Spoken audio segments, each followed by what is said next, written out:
I'm in Michigan on Isle Royale, which is a national park.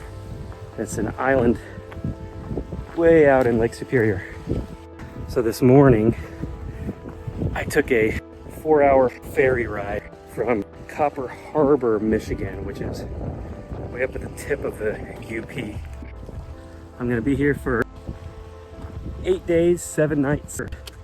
And I've got a route plan that is 130 miles. I don't know if I'll be able to hit all that. I've got a few options where I can shorten it. I'm not in as good physical condition as I normally am, so we'll find out whether or not I can do it. But I have a Packraft, of course, and I'm going to be boating. That's Lake Superior out there. I'm going to be boating some of that. I'll actually be boating around those islands on day 8 when I'm finishing up the trip. Well, I just swung by Daisy Farm campsite. It's really pretty there.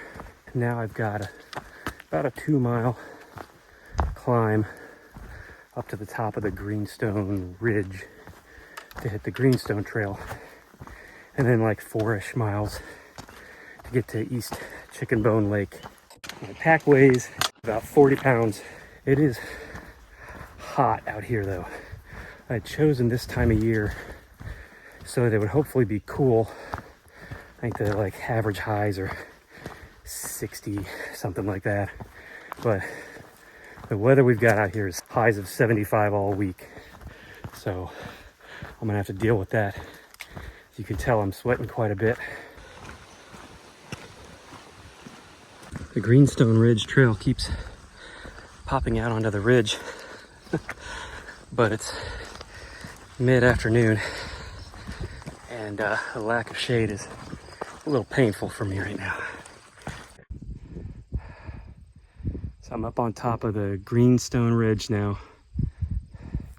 That 2 miles is definitely worth it.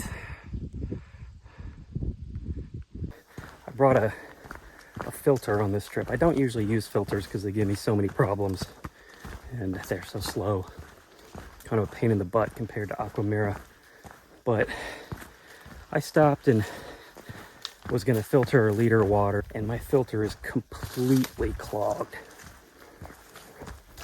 And I don't understand, because I spent 45 minutes doing everything to this filter after I used it last time. The vinegar, the distilled water, all that stuff. It should work perfectly. I didn't test it before I left home, so this is bad. I have Aquamira with me. I brought it as a backup, but I only have about enough of that to last me through half the trip. So, not sure what I'm gonna do here. Hopefully I can troubleshoot some more when I get into camp.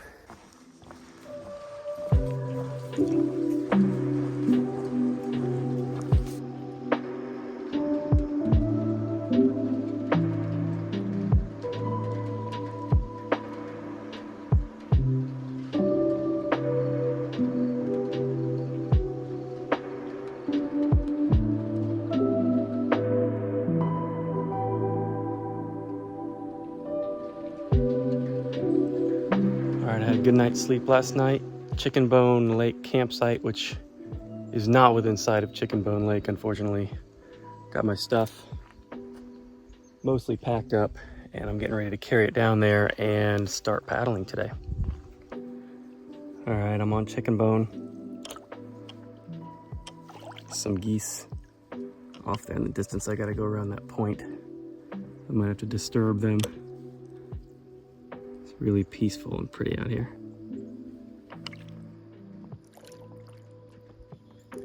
There's the portage. You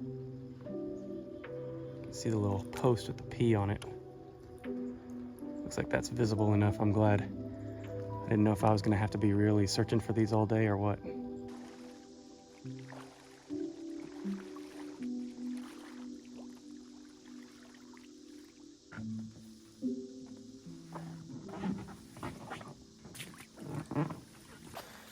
Pretty easy to portage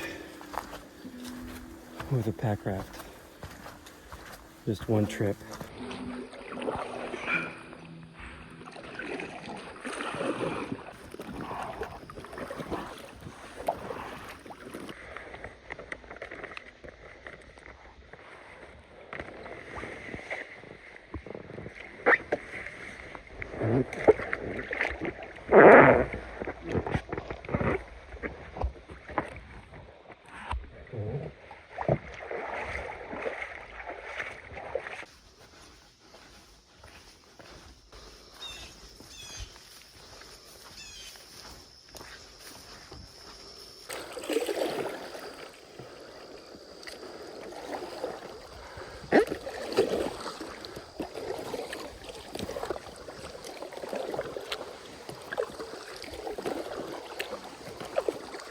All right, I paddled across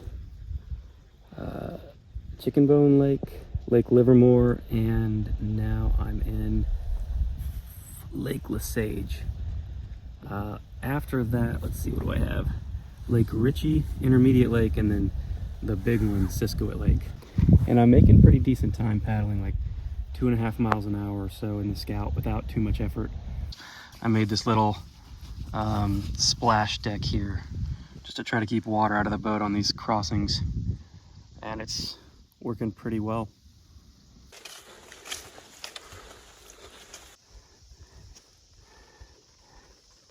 It's a leech. It's the first leech I've ever seen.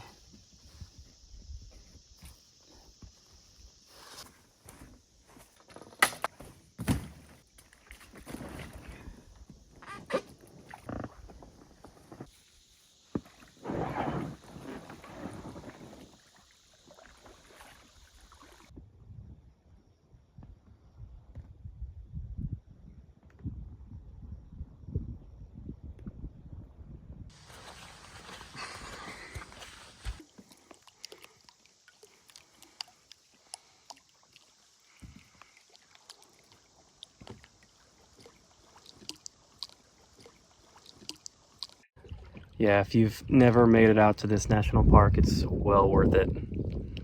So I'm on my way to the final lake I'm going to be paddling today, Lake Siskiwit, and it is like, I don't know, 100 times bigger than all the other lakes that I paddled today.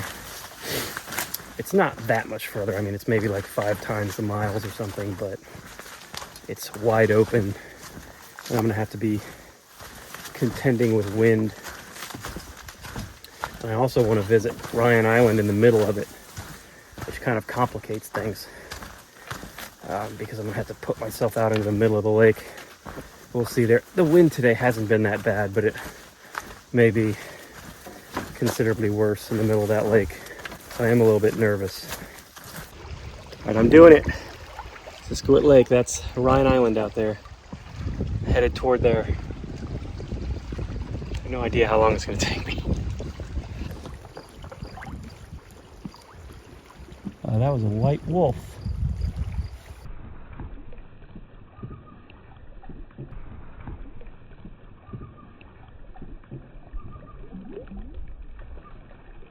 "40 feet from me." He was as surprised by me as I was by him.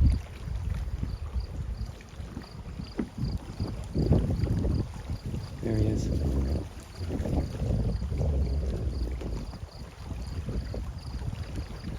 Watching me. He's coming my direction, actually. I can't see him. I think I'm out in the water. He wasn't really that big. Like just a big husky. Wow, that was cool. I did not think I was gonna get to see a wolf while I was out here. And it wasn't out by like Rock Harbor or the populated places either. It was way out in the middle of nowhere. He saw me, he looked at me for about 5-6 seconds, which is how long it took for me to get the camera out. And then he decided to walk up into the woods. He wasn't afraid of me at all, though.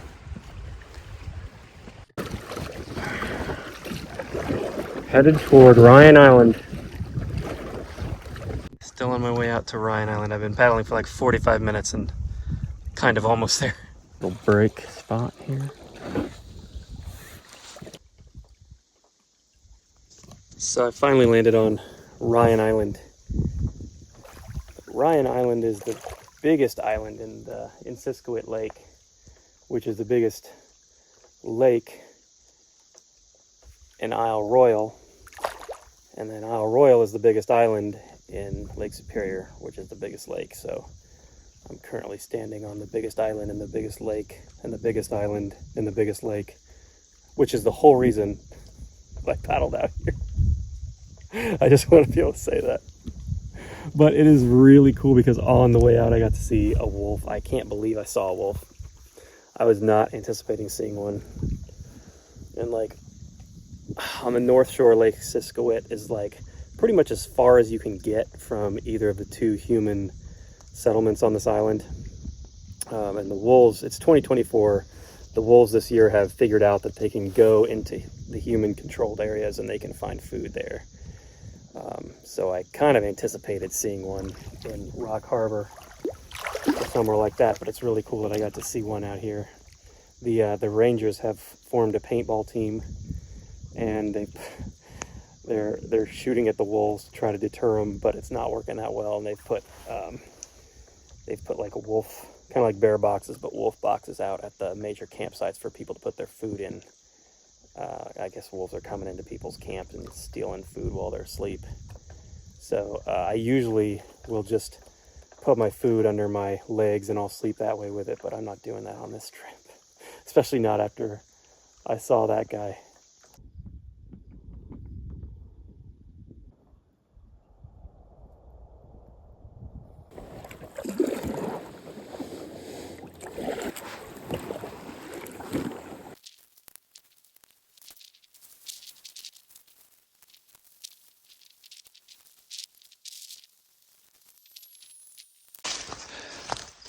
So the paddling was fun. It dragged on there at the end. It took me like 3 hours to get across Siskiwit Lake, and I was ready to be done. So I took out, I'm on the Ishpeming trail right now, which goes the same direction as I was just paddling. I've got like 10 and a half, almost 11 miles to hike today, and I have about 3.5 hours to do it in. Of course, when I get out of the water, now it starts getting hot. It was nice and cool and windy most of the day. So I mentioned yesterday my water filter seized up, and I think I know what happened. I remember using it on a trip now, filter like 3 or 4 liters of water in Oregon, and didn't do 30 plus minutes of maintenance on it afterwards, so now it's worthless. I just really don't like filters. So I ran into some cool guys yesterday. I actually saw them on the boat out here. They've got pump filters, which always work. And so they gave me they filled me up with 3 liters of water, which has lasted up until about now, which was nice. But I'm looking at how much Aquamira I have.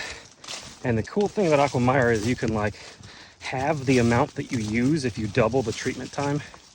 I'm pretty sure that's the ratio. I wish I had the internet out here. I would definitely look it up.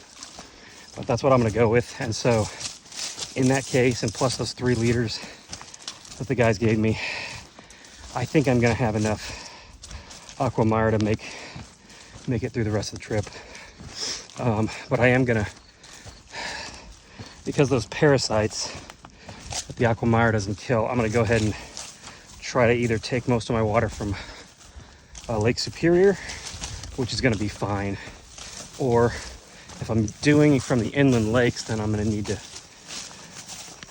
swim out or boat out far enough away from shore that I don't have to worry about wolf feces. So it's going to make a little bit of extra work, but I think I can make it work. Well, I'm almost 6 miles in on the Ishpeming trail, and this trail is a ghost trail. There's I've not seen a single person on it. Same deal with all of the lakes today and all of the portage trails. I think this time of year, people just, I guess, aren't out in this area of the park very often. I saw so many people yesterday, well over 100 near the boat that I passed on the trail and stuff. 0 today. Just passed somebody on the trail. He told me the campsite's pretty full, so if there are shelters, I probably won't get one. But there's a group site there, so hopefully I can fit in there. But my body feels really good right now, surprisingly good. Probably because I spent the first half of the day paddling and then the second half hiking, so I didn't really overdo anything.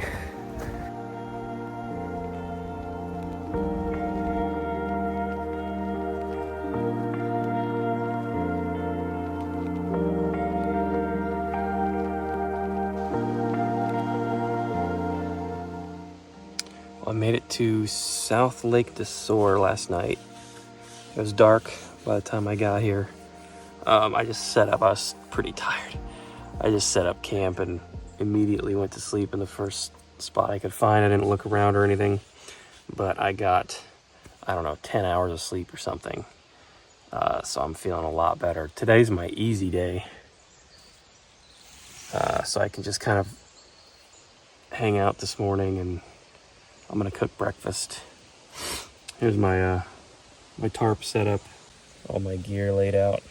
I think I've got like 10 miles or something to hike today, so I'll rip that out in a few hours and get to camp early tonight.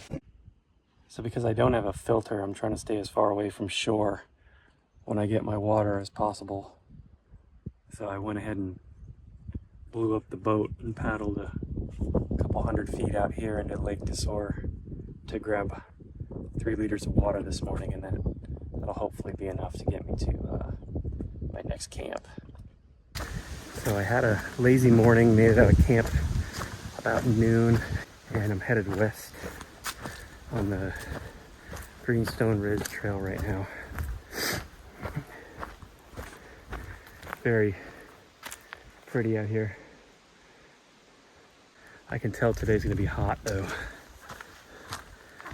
Probably mid 70s to high 70s, unfortunately. But I'm headed toward a campsite at Lake Superior, so pretty easy to cool down once I get to camp.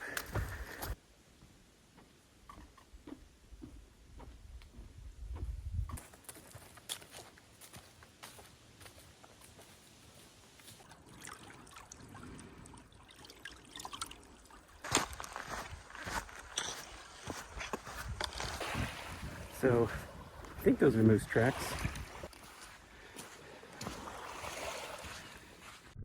I ran into 3 guys today, Matt, Josh, and Adam from Chicago. Shout out to you guys, it was great hanging out and talking with you. We ate lunch together for like an hour and a half or whatever. Nobody wanted to keep hiking. But Adam solved my filter problem. He had an extra one, and those guys are shipping out tomorrow morning, and he was willing to just give it to me, so thanks, Adam, I appreciate it. That was nice. Takes a load off mentally for the trip, because I don't have to worry about trying to make my Aquamira last too long either. Okay, I can see, that's the trail over there. I can see my campsite that I'm going to tonight. Across the bay over there. It's like half a mile hike. But I kind of just want to blow up the boat and paddle over there.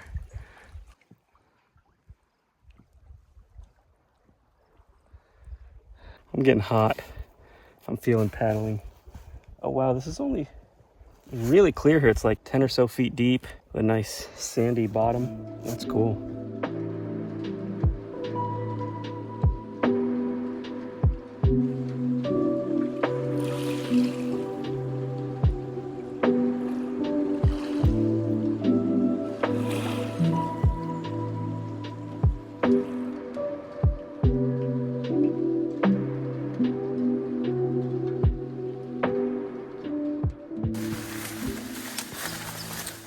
All right, here's the next morning, day 4. Last night, I landed on the beach at the campground, and there was 2 couples staying there. I was eating dinner out on the dock, and then a fox came out. And he was very bold. He came up to within about 5 feet of everybody. Man, he's got balls. Yeah, he sure does. I ended up having to gather up all my food and stuff because he was so persistent about it. But it was fun hanging out and talking. All 4 of them are really cool people. I'm gonna go through Feldtmann Lake Camp and then on up to Washington Creek Camp. About 20 miles, something like that. So I got an early start. Started at 7 a.m. I'm just gonna push through all day. Try not to go too fast because I've got another big day tomorrow too. There's definitely a lot of overgrowth on this trail, Feldtmann Ridge trail, but it's easy to follow at least. I've heard people say they got pulled off the trail by side trails, but I'm not seeing anything that's confusing enough to get me pulled off the main trail.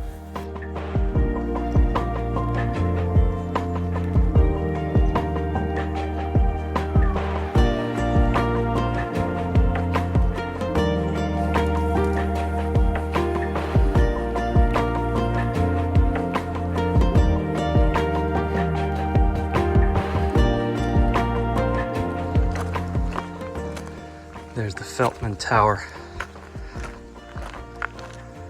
on top of Feldtmann Ridge.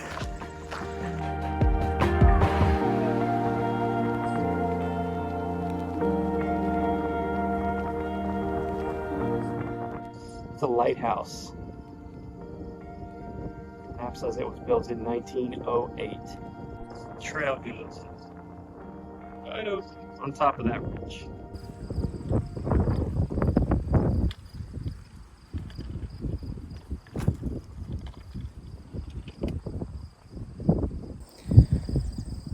So I'm taking a 10 or 15 minute break here with this view. Doing a little bit of blister hot spot pre-treatment here before anything gets out of control.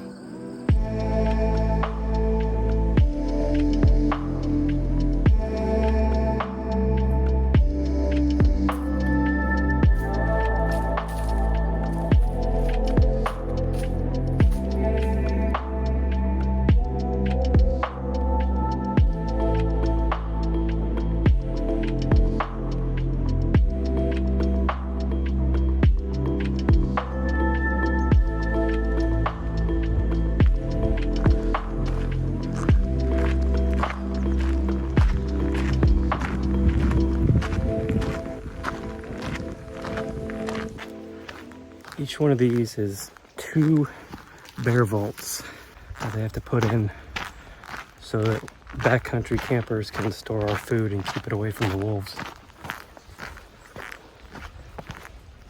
But I'm gonna pull into camp. Looks like about 6:45 p.m. tonight.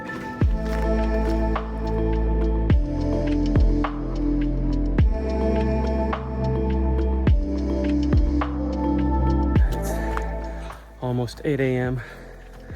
day 5. I didn't record anything in camp last night because I had a bunch of chores to do and I was real tired and I needed to try to get as much sleep as possible so I could wake up and get going before 7 this morning. It is a scorcher. The sun just came up and it's really hot already. This does not bode well for me trying to hike my biggest mileage of the trip today, which is 24 miles. But I'm gonna try. Oh yeah, I forgot to mention there was a fox around my tent, I think, last night. Something bigger that was investigating and just was not very afraid. I yelled and tried to get him away, but I don't think he cared. Somebody had warned me that there was a fox hanging out at the campsite and they steal stuff. They'll steal your shoes and your boots. I don't know what they do with them. They're like the underpants gnomes. Step 1, steal boots. Step 3, profit. But I had my shoes tied to each other and then tied around my backpack because I just have the tarp. So if a fox wants to get in there while I'm asleep, he can. And I had everything like tied down. Some of the stuff tied to the center pole on my my pyramid shelter I have. So if it got tugged, it would bring the shelter down and wake me up. I had a little hillbilly alarm system set up. I'm now on the Minong Ridge trail, which a minute ago was not very Minong-y, but now this looks like the pictures that I've seen. So people say it's the hardest trail in the park. We will see.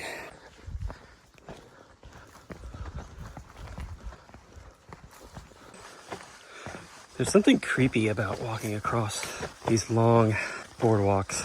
I mean, it would be very easy for me to just fall down in there. That would be terrible. I'm sure that mud is at least 3 feet deep. Boardwalk would be well over my head.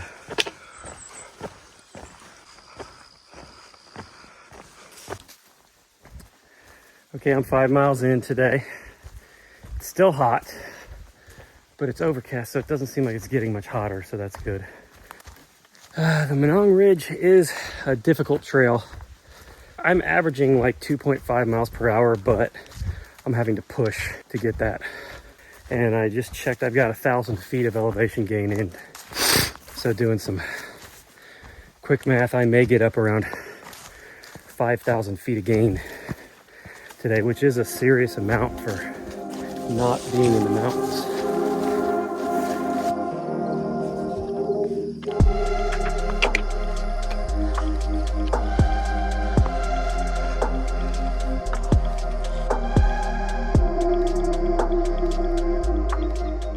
Down there is Lake DeSoar. I'm coming up, I have a mile or two left before I hit that. And then the trail goes up there. You can kind of see a couple cairns on top there. There's a single wolf track there in the mud. Going the opposite direction of me, I never saw him.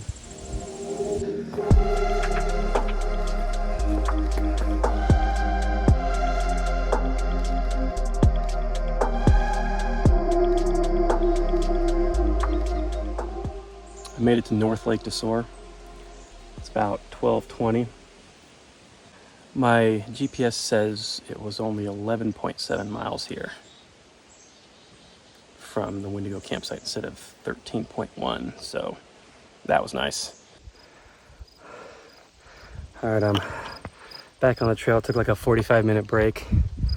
I'm all fed and hydrated and ibuprofen and stretched and massaged and ready to keep going. Back on the Minong Ridge, and that's Canada over there. Pretty good view in a lot of different directions from up here. This trail is worth hiking for sure. So the Minong Ridge trail has changed a lot for me throughout the day. Right now it's sunny and all the rock is dry, and it's super fun to hop across it. I think the key is dry rock, trail runners with sticky rubber, and a couple trekking poles. And it's actually really enjoyable. But if you're coming across it when the rock is wet, it's just slow going.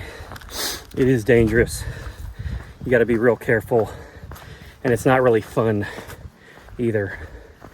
So it's kind of a tale of two trails for me today.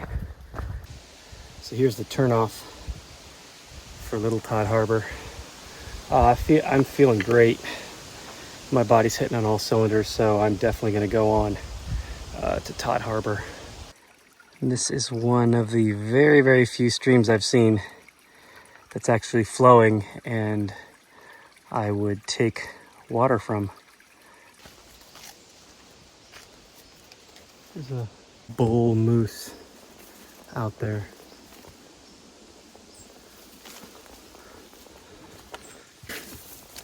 That's pretty cool. I was just walking along the trail when he was out there looking at me. It was kind of hilarious. He tried to hide behind this little tree, but then his giant antlers were sticking up. Like watching a 4-year-old play hide and seek and they hide behind a little lamp or something. And so I moved over to get some video of him, and then he kept trying to hide behind things, so I got the message and moved on. He's probably hungry. But I was hoping I'd be able to see a moose out here, and it took 5 days, but I did. So far I've seen a wolf and a moose, oh, and a fox up very close.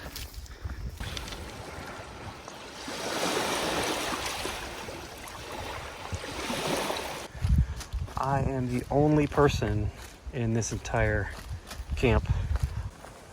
This is the Cricket from Mountain Laurel Designs. It's basically like a solo mid, but with a beak instead of a door. And I don't have my sleeping pad set up yet, but let's see. Just have a ground cloth, a sleeping pad, and then I use my backpack under my legs because my sleeping pad's only torso length.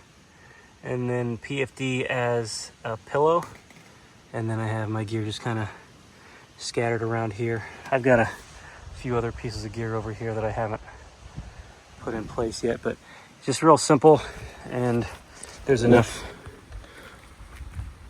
overhang there that rain isn't going to get in.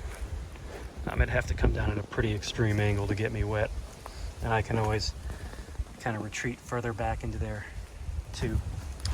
And the sun is starting to set out there, so I'm gonna head out and see if I can get some cool pictures and video of the sunset.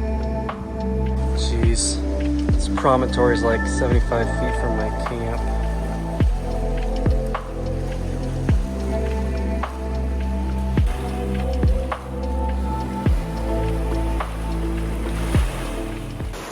I think I can see Canadians. I can hear them off in the distance yelling, "Sorry."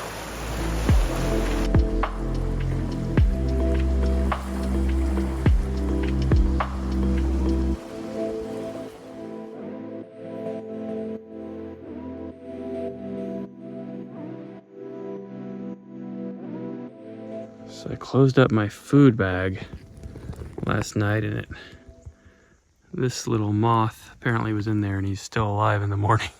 All right, dude, you gotta fly away. Bye. There you go. Day 6. Today is an easy day for me.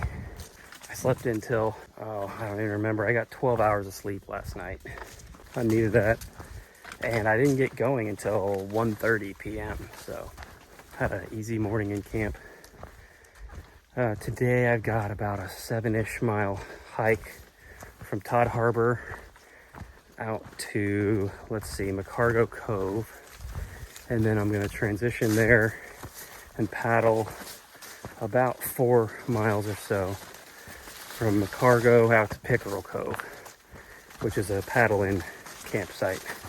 When I was planning this trip, I wanted to make sure I hit at least one paddle-in campsite. And then that's it for me today.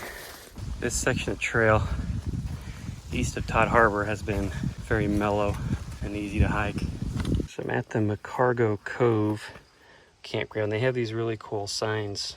So I think I'm gonna go up to the dock here and set off I left Cargo Cove about 6:30. The sun is kind of low in the sky. I've got a bit of a breeze at my back, which is nice. And I've got about 4 miles to paddle out onto Lake Superior and then into the Pickerel Cove paddle-in campsite. Really couldn't ask for a more pleasant evening.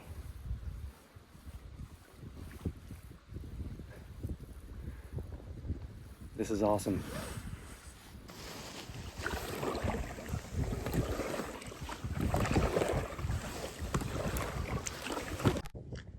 Oh, looks like there's probably a cool sunset that's gonna happen over there. I wonder if I'll be able to see it when I get out on the lake. All right, I'm about ready to head out around the point there to Lake Superior. I have a little bit of trauma in Lake Superior and Packrafts. Gotta find my courage.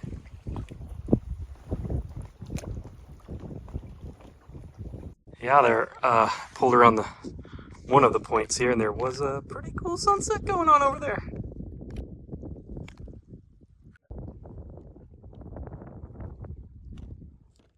Wow.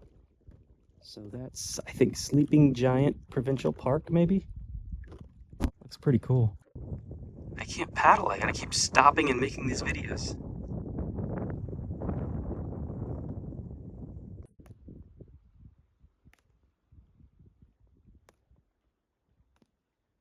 It's actually really calm and nice out here. I could just chill out here. I feel very comfortable. I've been like fearing this for a while.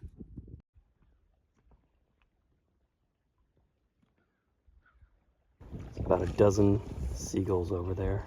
As far as I know, their primary dietary staple is French fries, which they like to take out of tourists' hands. So the Pickerel Cove campsite is completely destroyed. I can't find a single spot around here big enough to even pitch my tarp. It's not covered in pickup sticks. Does not appear that there's been any ranger activity back here since it happened. There's the outhouse. So it may have happened. Yeah, it looks like it happened fairly recently. Maybe while I've been out. So I found a spot to camp. It's up on the ridge top, and there's kind of hard to see, but the lake is right through there, that dark spot, and the lake is right over there too. The island here is only like 150 feet wide or so. So up on top of the ridge, there's no down trees because there's no trees. So I went ahead and set up here, kind of tucked in. The wind was coming from all three out of 4 angles here. So I set up my door on the only angle that wasn't getting wind, and then put it up against these trees and stuff too. I'm also on some kind of trail. I think this is the Portage Trail. So hopefully nobody walks by and tries to walk into my tent in the middle of the night.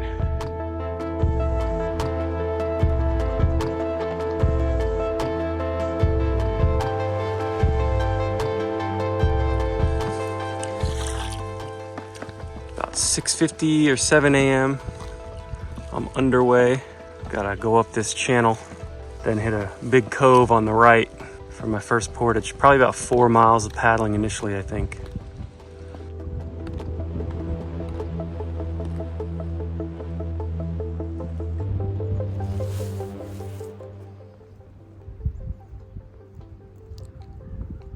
It's very peaceful and still out here.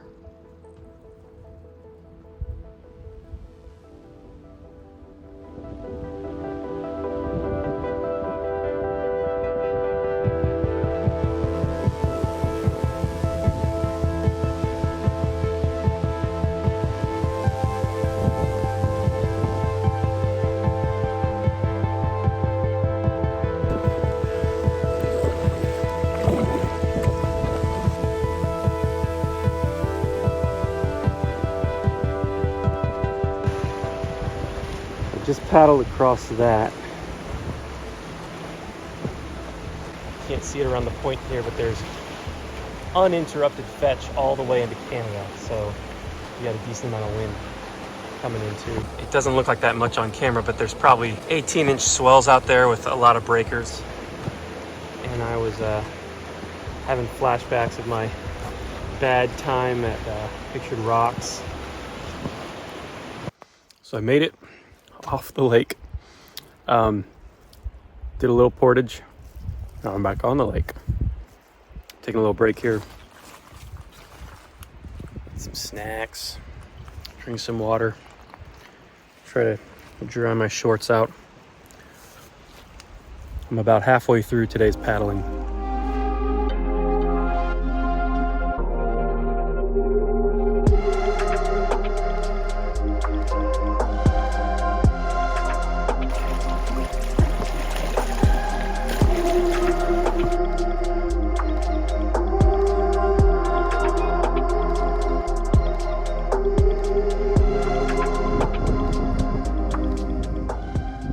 Did a portage, now I'm on Duncan Bay, which isn't that big.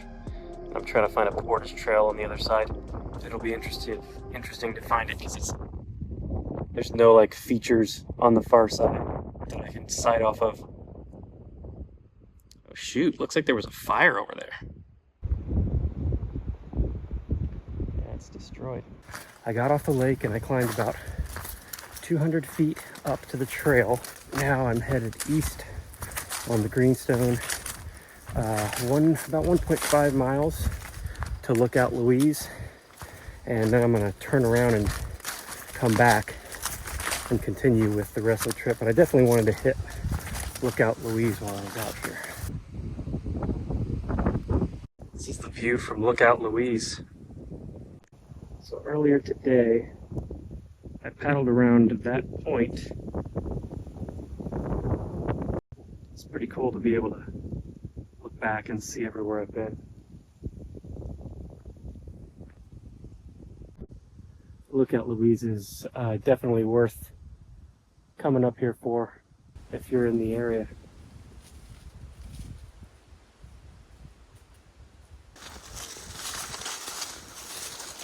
One of those little islands down there is Caribou Island, where I'm going to be staying tonight. About 4.5 miles away. So this is Mount Franklin. Top. Lots of really cool views down to the, what is that, the north side of the island over there.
Boat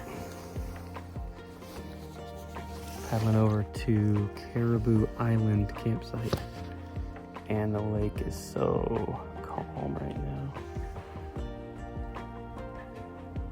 I haven't seen it this calm the whole trip, and that's where I'm going, I believe.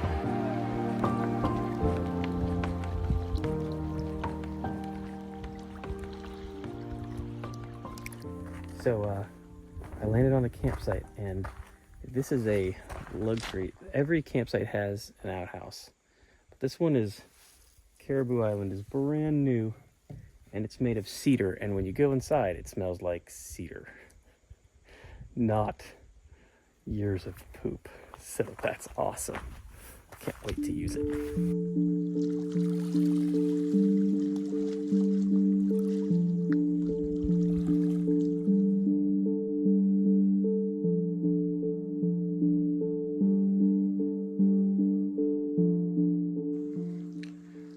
is all my stuff in the shelter before I'm packing up for my final morning at Isle Royale.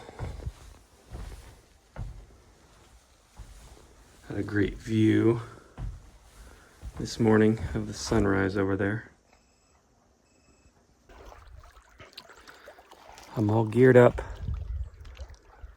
to head out for the final leg on my 130-mile trip through Isle Royale, which is a 6-mile paddle from Caribou Island. There it is. Caribou Island camp all the way back to Rock Harbor. And I have perfect weather this morning.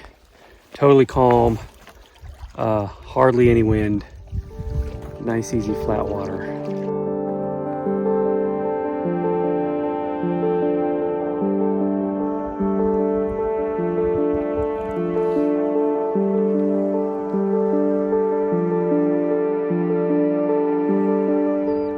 Looks like they found some French fries in the water.